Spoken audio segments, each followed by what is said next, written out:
Hello and welcome to another Facts and Dimensions Spotlight Dataset. In this video I'm going to cover the NHS Digital Technical Output Specifications.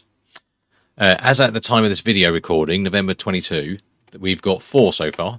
The ECDS one, Emergency Care Dataset, the CSDS one, Community Services Dataset, the MHSDS one, Mental Health Services Dataset, and the MSDS one, Maternity Services Dataset. And we'll add more as and when customers ask us to do so. So what we've been asked to put in by the customers is the Enhanced Technical Output Spec. So for ECDS, that's here. And I've already downloaded it here. And the sheets that people have asked us to load are these ones. And they're all very, very similar. So because of that, we've been able to actually load these sheets, into a single table. And over the years, when new versions have come out, that seems to have held true. So that was a risk that did pay off, because there has been times where things have changed a lot, and then we've had to make new tables. But we've been okay with this one so far.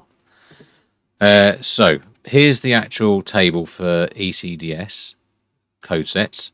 There is also a table for CSDS code sets, MHSDS code sets, and MSDS code sets. They're all very similar. And here I'm just querying what's in this sheet here, the 6.3 accessible info prof rec requests, I think that stands for. You can see you've got these fields here: unique ID, sort number, SNOMED code. This is the data that customers have said that they need in their data warehouse. So, and as you can see, we've got the same fields: ECDS code, sort 1, 2, and so on. So that's all there.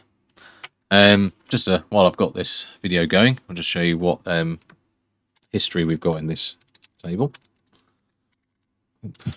Distinct file name should do it. You can see we've got 2.1.1, 3.1, 2.0, so that's sort of back to 2.0.0. If you're wondering why don't we have a field that simply has the version number, it is just not reliable enough to get the version number out of the file name or the file table. We just couldn't absolutely rely on it. So because of that, we've just taken the whole file name, and so you can use that to see what we've got. Same thing with the other tables. I'll just load them anyway, just so you can see, like MHSDS.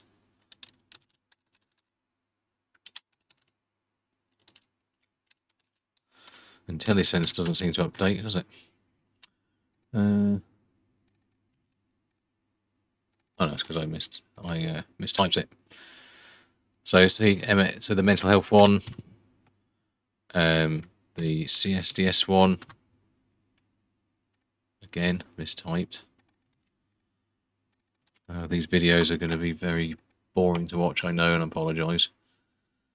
And the MSDS one, if I haven't done that already. Anyway, you get the idea. It's all there. If you're dealing with these horrendous Excel files, don't deal with them anymore. Just use the data for tables from us. There's several times that I've spoken to existing customers, they didn't even know these were here, and you're paying for the access, so I just want to make sure you all know they're there. Anyway, thanks very much. Bye.